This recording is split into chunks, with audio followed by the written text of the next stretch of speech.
What's up, everybody? It's Miles Turner, the Indiana Pacers. You're listening to the Paceroos Podcast. Be sure to follow @Paceroos on Twitter. Hello, everyone, and welcome to the Paceroos Podcast, the only Australian NBA podcast with a bias toward the Indiana Pacers. Coming to you for an emergency episode off the back of Adrian Wojnarowski's Twitter storm this evening, American time, during the day, Australian time, that Coach Nate Bjorkgren may be on the outer with the Indiana Pacers due to some issues with communication, with relationships, with micromanagement. Everyone has had their say. You know, Scott Agnes, friend of the show, has tweeted about it. Jay Michaels tweeted about it. Obviously, Woj has an article on ESPN.com right now about Nate Bjorkgren's future with the franchise. Justin, I'll start with you. You said that you woke up this morning thinking about this as a possibility. You've willed it into existence. Apparently, we've got a few coaching issues again. Yeah, I literally did. I was going to message you boys this morning saying, I've got a feeling Bjorkgren might get fired in the offseason. Then I was like, I'm being stupid. I won't message you two and bother you at this hour. But yeah, big Woj bomb there. It's really big news. I think the most concerning thing for me, guys, is the comment about building relationships, because remember when Kevin Pritchard hired him, he mentioned Bjorkgren was so good at building relationships with players, and that was his strong point. So to now come out and, hear the reports that it's his biggest weakness, that's the biggest alarm bell to me. And, we all know what Woj tweets out or reports is basically fact. This isn't just some, Bleacher Report thing. It's come from Woj. So it means obviously someone in the Pacers organization, player or staff, has told him this. If it came from Shams, I probably would have thought it was Oladipo still. But, yeah, interesting times. I want to get to that in a minute, who actually we think potentially leaked the info to Woj. But, Alex, I want to get your thoughts right off the top. Were you surprised by this news? 100%, man. This is the last thing I expected. To be fair, I never expect a Woj bomb about the Pacers because, we talk a lot. Nothing gets out about the Pacers really ever. So, firstly, the fact that this happened is incredibly surprising. But secondly, the timing of all of this is the weirdest part, right? Why is this coming out with 8 games to go in the regular season? And also, you have to think that it comes out a day after we gave up 154 to the Washington Wizards in regulation. So, maybe that was the tipping point, if you will, for a certain player. But you have to think this is back-to-back years now. Firstly, Nate McMillan last year reportedly had, an outing or, falling out with the players. And now Bjorkgren this year, you have to think that maybe it's something in the locker room, don't you? You do. I'm really interested in who could have potentially leaked this. Now, I think we can rule out the front office immediately. We know that ownership, we know that the front office don't leak. They've got a storied history of not going to the media with this sort of stuff. So I think there's 2 potential points of contention here. One is the assistant coaches. Jay Michael tweeted that, there may be assistant coaches leaving of their own free will or being asked to leave at the end of the season. They haven't gelled with Nate Bjorkgren. So, there would be potential cause for those assistant coaches to leak to the media. The other are disgruntled players. I think, we've spoken about players that have really thrived this season. Karras has had a really good month. Domas has obviously put up big numbers, but hasn't necessarily looked overly happy through the course of the year, which has manifested itself with his disputes with referees. TJ McConnell's been used really well. Doug McDermott's been used really well. Then you got guys like Aaron Holiday that haven't got the minutes that they previously have under Nate McMillan. That haven't got the opportunity that they potentially had under Nate McMillan. Even though Aaron Holiday had to fight for it, he's really, Nate's been really proving a point with him lately of, bringing him off the bench quite late in the rotation. Justin, original thoughts from yourself when you heard this on where it could have came from? Well, that's a tough one. That's a real tough one. Like, obviously, I'm across the other side of the world. I only base my things on what I see on TV and reports. And all we can do. Yeah, that's all we can do. That's right. And I don't know. I don't think any of the starters, the only starter I would say is maybe Brogdon, because he's taking that leadership role. He says he speaks hourly and, he's come in on off days to speak with Bjorkgren, and maybe that relationship is fizzled, possibly. I don't think Miles or Domas or Karras Levert. Obviously, TJ Warren's not going to have an issue with anything. He's been injured the whole year. So I think the Holiday brothers, there's something there. Like you mentioned, the minutes for Aaron Holiday gone down. Even Justin's played terribly lately, absolutely terribly. Is he, is that, cause him some fraction? Can he not play his best now? I know he's shooting awful, but I'd say definitely the Holiday brothers if you had to, make me guess. But yeah, it's a bad time to be an Indiana Pacer fan. And, Pritchard mentioned the other day in the interview, he wants to go back to winning ugly. And I actually agree. Like this, we've always had to be more fast-paced and put up more points, but it's at the point where Pacers are absolutely terrible. Like, what was that thing Tony East tweeted out? We're giving up like 430 points in our last 3 or 4 games. Like just ridiculous, or 3 or 4 losses, just ridiculous. Like the Pacers need to change. I hate to say it, but if Nate Bjorkgren's moved on at the end of the year, I will respect it because this season's been the worst season I've witnessed in 21 years. Wow, that's a massive call. And look, I would struggle to put this season up against the Jim O'Brien years. Those were really, really tough. And it just didn't seem like we had anyone except for Danny Granger. At least this team has more than one good player on the roster. And, we're not being carried by Mike Dunleavy and Troy Murphy on a nightly basis. I think TJ Ford was on those teams too, wasn't he, Justin?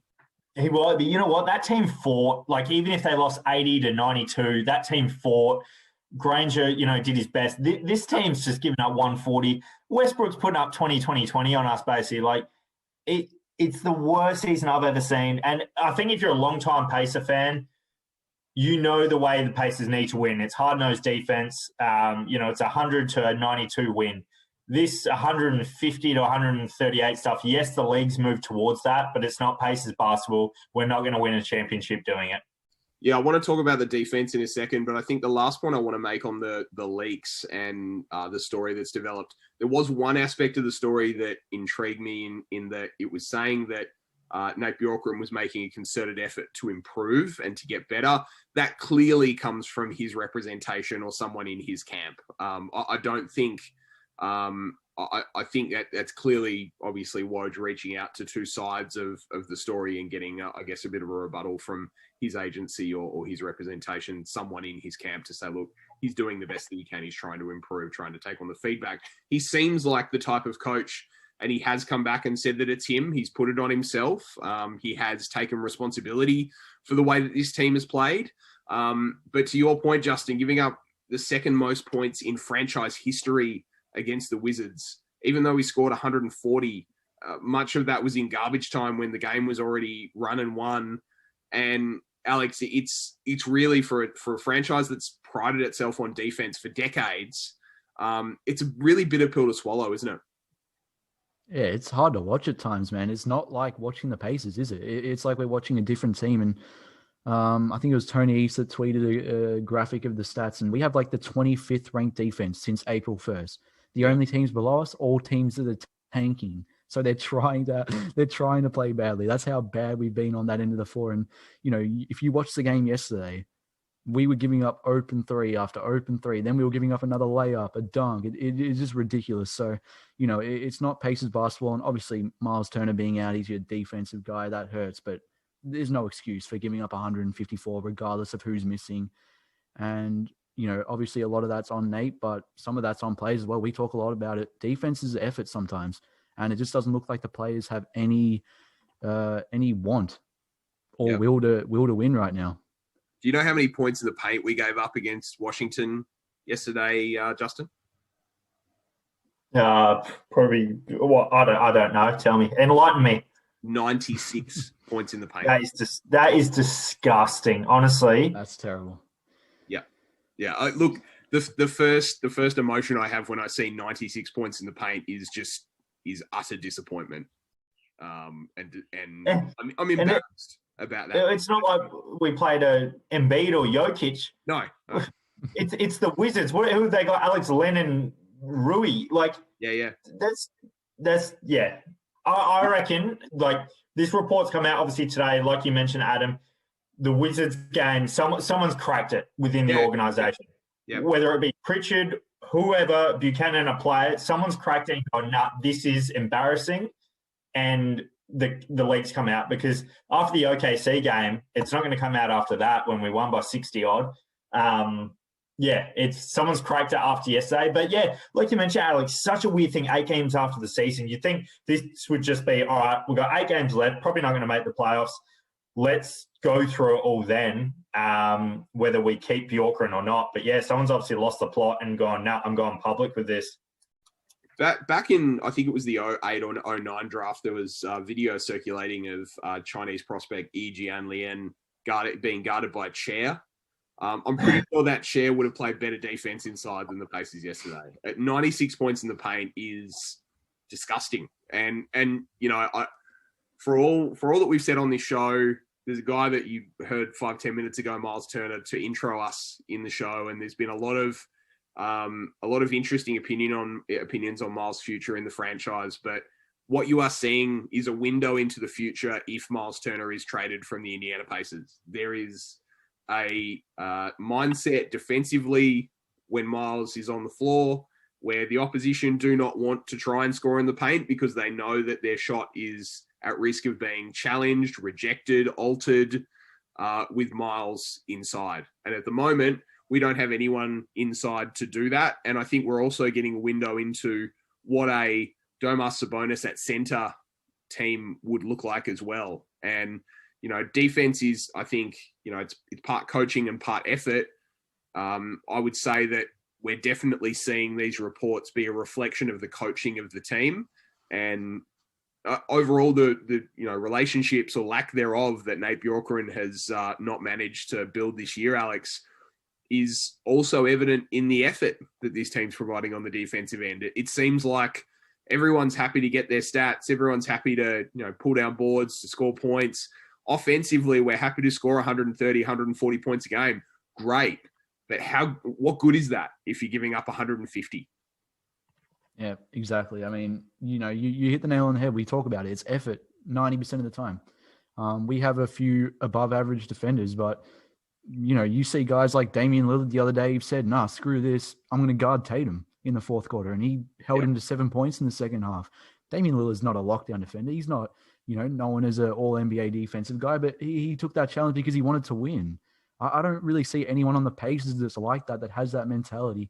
They're too, I don't even know how to put it. It's just like there isn't enough effort on that end, as you said. And just going back to Miles Turner quickly, we're in danger of losing the 2 biggest defensive assets in back-to-back postseasons. Yeah. You lose Dan Burke last year. I knew that was going to hurt us. And then you might lose Miles Turner this summer. So it's going to be tough. And, I think when you, on the surface as a basketball fan, see that a team's struggling on defense, then you automatically assume that they're tired from too much running on offense. Justin, I'm going to ask you again, how many fast break points did the Pacers score against the Wizards yesterday? Oh, well, I'm assuming it's going to be pretty low. What we'll say, 28. 4. 4 fast break points. So you cannot, this is my point, you cannot say that the Pacers were running too hard on offense, running the fast break, and therefore couldn't get back on defense. You can't use that as an argument. You also can't say that they didn't have a big out there. They had an all-star big out there. They gave up 96 points in the paint, and they only had 4 fast break points. Effort, effort, effort. Alex, I think you've hit the nail on the head. You cannot say that this franchise is trying very hard right now, and that is a absolute reflection on the players, but ultimately the person responsible will be the coach, won't it? Yep. And I think this goes back to, you remember you only have to look back about a month. Karis LeVert had that quote after another loss where he was talking about how no one was celebrating with their teammates, right? No one was celebrating for good plays. If there was a dunk, everyone was just like, yeah, all right, next play, right? I think it goes back to that. And there's been reports that since the trade deadline, the locker room just hasn't been the same. And that's what everyone seems to be saying who has inside information. So it's tough to watch. And it reminds me a lot of the 2017 season, I think. I remember Kevin Seraphin talking about how once all the rumors about Paul George started circulating, that locker room was done, right? This reminds me a lot of that season. Yeah, I mean, this is a far cry from about 2 or 3 years ago when Corey Joseph went careering into the front row of the press photography and 4 players ran over to him to try and pick him up. I mean, Yeah. that is the Pacers team that we remember. That's the Pacers team that we love, that play for each other, that play hard on both ends, and that you want the opposition to look at them on your schedule and have their reaction be that famous clip of when LeBron sees Kawhi Leonard come back into the game. You want to see the opposition team be really at pains to play the Pacers. That's really hard to say. But you really want the opposition to care and to be disappointed that they have to play the Pacers. You want to be a difficult out, but not be, the 7th, 8th seed. I think we've gone too far into the territory of the easy beats, Justin. I mean, it's quite stark how far this franchise has fallen in the space of a couple of months and some key injuries. Yeah, I mean, the New York Knicks have a brighter future than the Pacers right now, which has got to hurt every Pacer fan worldwide.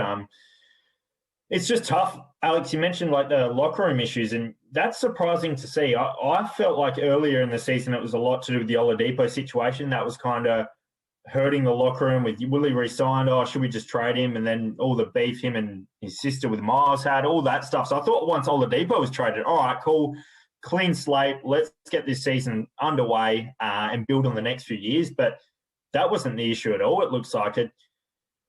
They look like they don't even kind of get along. Some people are out there just trying to put up stats. I feel like a lot of them are just looking at the box score and happy. And I'm not going to single anyone out. Like Domas the other day, nearly got 30, 20, 10 or something ridiculous. Yeah. And I feel like deep down he might be okay with that. Like, oh, man, I dominated. It's like, well, no, we didn't win. We've had a terrible year. I feel like there's a lot of issues with this team right now. We've mentioned it for weeks and weeks. We actually called out Nate Bjorkgren the other week saying, geez, he's had a tough year, hasn't he? So we were kind of weeks in front of it. But I definitely feel like now this team will not have the same starting lineup next year. You can nearly book it. You can't be Kevin Pritchard, right? 2 seasons in a row, keep the starters and fire 2 coaches. Don't make sense, does it? It doesn't. And, Alex, we've spoken about who will get traded. I'm not going to run into that conversation again. We've covered it ad nauseum. But, I mean, do you see Nate Bjorkgren as the coach of the Indiana Pacers next season? These reports. Oh, good question. Tough. Oh, man. I think that he will get another chance with a new roster next season. But what about you, Justin? Oh, geez. I'm the same as you. The J. Michael tweet kind of made me go, geez, they said it's not tenuous to continue. If I gun to my head, I'll say, one more season because, geez, it would be harsh to fire him now. But I will respect the Indiana Pacers if they let him go for what's, for me personally, the worst season I've ever witnessed. Yeah, I think he's gone. I personally don't think the franchise can continue amid these reports, amid the locker room dissension. I think we're going to see both. We're going to see turnover with the roster, and we're also going to see turnover on the bench with the coaches. I think it won't just be Nate Bjorkgren. It will be potentially the majority of the coaches it'll just be starting afresh next season. I don't think... let me throw something to you real quick, Adam. Yeah. Friend of the show, we love him, but is this hire is on Kevin Pritchard, right? He said it was. Yeah. So when does he take responsibility for this hire? Yeah, I think it's really tough because I think Kevin Pritchard's done a great job with what he has, i.e. he can't spend a lot of money, and yet he's been able to assemble a pretty good roster with not a lot of money. He's been able to get Domas for an extension well below his market value and Miles for an extension well below his market value. The Brogdon signing hasn't worked out. It just hasn't so far. The Warren trade was brilliant. So in terms of roster management, you can't really fault the moves that he has made with what he has at all. Yeah. However, when you hire a coach and then the season goes this poorly, even with the injuries, when you, I guess, are left with a depleted roster, and yet you still don't have effort for guys that are, auditioning for their futures. I think you have to take responsibility and accountability for that. Do I think it will cost Kevin Pritchard his job? No, I don't think it will. I think they'll be prepared to call a mulligan on the coaching staff and say, look, we got it wrong. We need a different voice in the locker room. We'll get a different coach. We'll make some slight moves to the starting lineup, and then we'll go again, and Kevin Pritchard can have a last chance. I think he's earned another chance with the moves that he's made, but I don't think Nate Bjorkgren has, and that's harsh, absolutely. But this is a wins league. This is a franchise that values winning, that wants to finish in the playoffs every season. They won't take this losing very, very well. You could have used injuries as an excuse, but how we've lost, I think, will end up being the thing that potentially causes there to be a change on the coach's bench. Do I think that's fair? No, I don't think it is, because of the tumultuous year that the team has had. But do I think it will happen? Yes. I think there'll be a fall guy.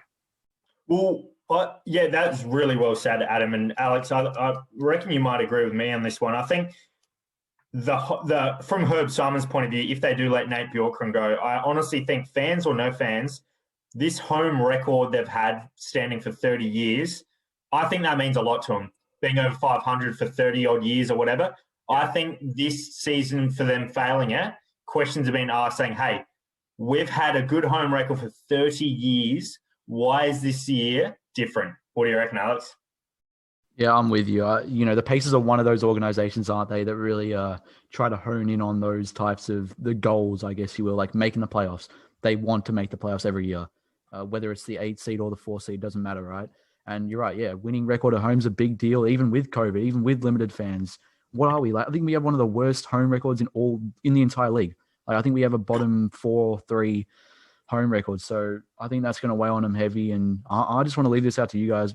Obviously, we're probably going to wrap it up soon, but what are some names you would like to see if Bjorkgren does get the chop, if you will, after this offseason? What are the names you want to see come up in Pacers coaching rumors? I think we have to go with an ex-player with some respect. I think Chauncey Billups was a clear choice a year ago. We all wanted Chauncey Billups to be on this bench, and we wanted a guy that has the respect of both young and old players in the league to end up on our bench. I think we have to go down that route. I mean, you look at, obviously, 20 years ago, Larry Bird came to the bench and coached us to an Eastern Conference Finals and NBA Finals. So I think we've had success previously with ex-players, and we need to probably try that again. We need to get someone who understands the culture of building an NBA basketball team, and we need someone who can immediately command respect and put their imprint on this team, and make sure that we're aware of exactly where we're going. Justin? Yeah, well said. It feels like we were just talking about this like 6 weeks ago, didn't it, when we had the coaches and everything like that. It feels like we're back at it now. But, look, I'm not too sure. Like, can you go with someone unproven who hasn't been a coach before? Because it just backfired on us now, didn't it? True. At this stage. So I'd nearly be looking for someone more experienced. I'm just going to throw out there, I know it's not going to happen, but it was the last time I was kind of happy being a Pacer fan, and that was Frank Vogel. So maybe he's won his championship and he wants to do a LeBron and come home to Indiana. I did that in quotation marks for anyone listening on Spotify, and bring in Indiana a championship, because I'd love that. We'd be remiss if we didn't mention one more candidate that might come home to Indiana in the minds of Indiana fans. I think this is gaining traction. It's going to gain a lot of traction over the next couple of months. He turned down, I think, 7 years at Indiana University, and that's Brad Stevens. It's going to be the jungle drums are going to be beating for Brad Stevens to return in an NBA capacity to Indiana. But Brad said that he's really committed to this Celtics team. The Celtics may want to make a coaching change with how badly they've played this season. Alex, short answer, would you like Brad Stevens to be the Indiana Pacers coach one day? Absolutely, yes. We're playing chess here, not checkers, mate. That was the plan all along. Get him to turn down the IU deal and then come coach the Pacers and win us the championship. So, yes. Justin? Oh, for sure. You do anything to get Brad Stevens a Pacers head coach. You throw the kitchen sink. But if that means we have to deal with Danny Ainge at all, it's not happening. What if we had to also sign Cody Zeller, Justin? Yeah, well, I'm sure that might happen next year. That'll be our big free agent signing next year at this point. But don't speak that. Don't do it. let's all just rejoice. We're 3 fans. Let's hope some good news being a Pacer fan.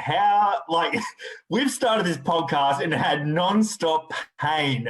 I don't think we've been happy one episode.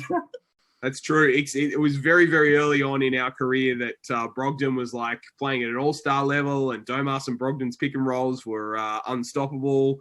And then it all just fell apart slowly. And then TJ Warren popped up and scored 53, and then it just all fell apart again. So we've got to get a light at the end of the tunnel soon. We might have some big Paceroos news for you guys coming up very soon. It's been a pleasure to be with you again for this emergency podcast, and we will come to you again with some big news on the Paceroos. Thanks for listening.